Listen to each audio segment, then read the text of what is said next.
கடவுளே, இப்படி நடக்கும்னு நினைச்சு கூட பார்க்கலையே என்பதை போல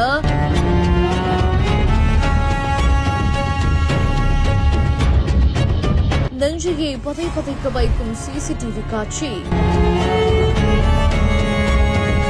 வடசென்னை எர்ணாவூர் காமராஜர் பகுதியில் இருக்கக்கூடிய ஒரு அலுவலகத்துல வாசலுக்கு முன்னாடி நாய் ஒன்று அங்குமிங்குமா தெரிஞ்சு கொண்டிருந்திருக்குது. இதை பார்த்து அங்க இருந்த இளைஞர்கள் சங்கிலியோட சுற்றி திரிந்த அந்த நாய வீட்டுக்கு முன்னாடி கட்ட முற்பட்டு இருக்காங்க.